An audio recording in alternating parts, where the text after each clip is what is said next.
Yeah, it's very data-driven technology. So Nice. they agreed to do this. It's phenomenal. Yeah.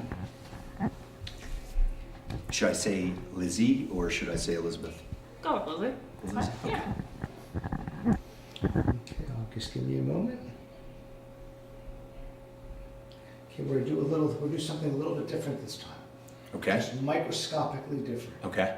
We're gonna pretend there's a cable hanging from the ceiling, and it's punctured into your chest. And I pull the cable. So Okay. you guys do this. Sit up straight. Yeah, just a little bit. Okay, yeah, sure. There we go. That's all. Very Just- broad people. Just a little bit. We have very broad shoulders. Powerful. Make you guys look even Lizzie's a very powerful Yes. founder and, well, I guess you would go CEO, COO. CEO. much more handsome and beautiful than you can. Absolutely. Okay, we're ready. We're back. This is Michael Bertoni, founder and CTO of Philly Tech. We're here at the Philly Tech Week pre-launch party, and I am here with Lizzie Platt.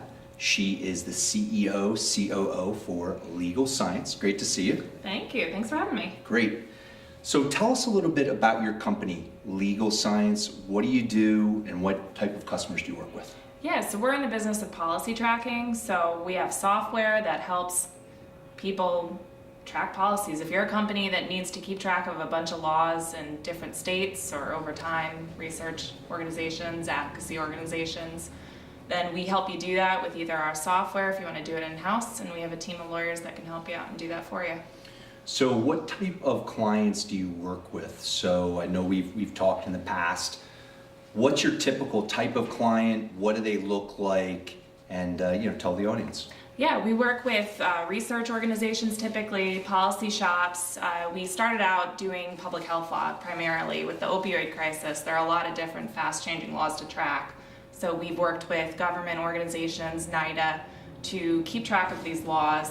But now we're seeing that there's a lot of organizations out there that come across many different laws, need to keep track of them.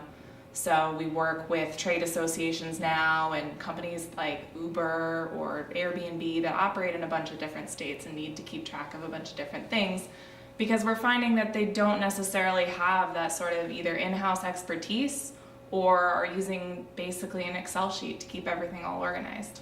Yeah, and that was my next question. So I think your main platform is called Monocle, right?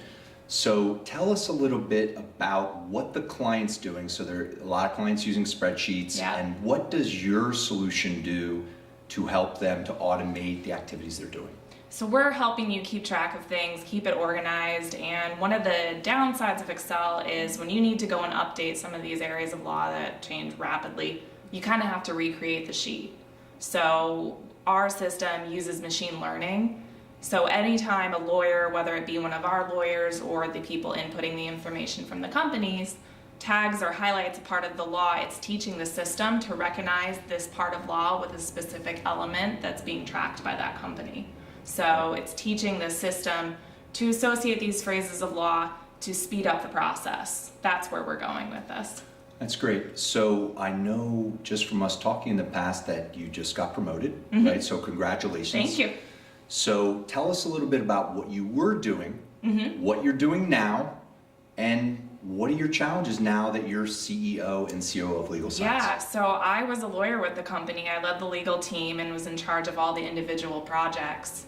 So it was a lot of organizing the different projects that were coming in, making sure they got finished on time, a lot of operation stuff.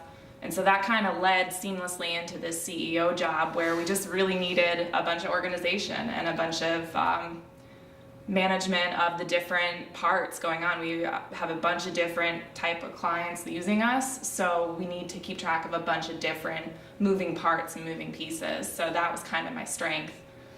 Yeah, so one of the things I think the audience would like to understand is, I think you, in terms of getting funding, like a lot of clients have to get funded. And I think just from our conversation in the past, you get grants. Now, grants many times is something that, what is grants? How does that work? How do you get grants? So could you tell the audience a little bit about that? Sure. So when we started out, we were actually a part of Temple University doing policy surveillance, which is a systematic process to do this policy tracking. And we found that we needed sort of an upgraded software solution to help us do this quicker and faster. So we were able to take our background knowledge of public health and the opioid crisis and that type of research and apply for a grant with NIDA and SBIR to fund small business innovative research and produce PDAPS, the Prescription Drug Abuse Policy System. So we got funding for an SBIR to do that and really just grew from there. We were able to get, NIDA supported us to sort of expand our research with this software tool to help do this policy tracking, but to use it to help in the opioid crisis. Yeah. What I was very interested in, how do you even know if you could get grants for your company? Is there some do you have to be qualified, or is like, how do you even know if you can apply to grants? Yeah, there's a lot of resources, tools online. FedBizOps is a great place to start, where they list all the available things. You can even go to the states and look and see if they have individual funding opportunities. We recently were applying for one in like California, just looking for the different opportunities that are out there. It's a lot of researching to just find what fits for you, but there are a lot of sources out there to help.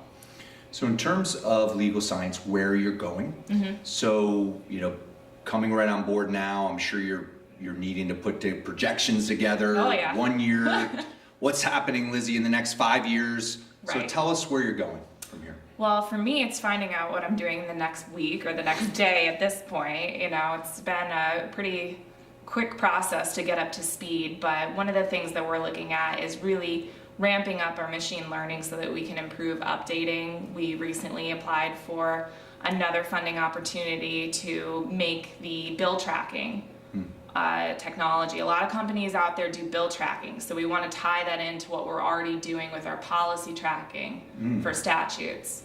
So try to make our software even more helpful. A little pivot. Yes. Maybe a little pivot.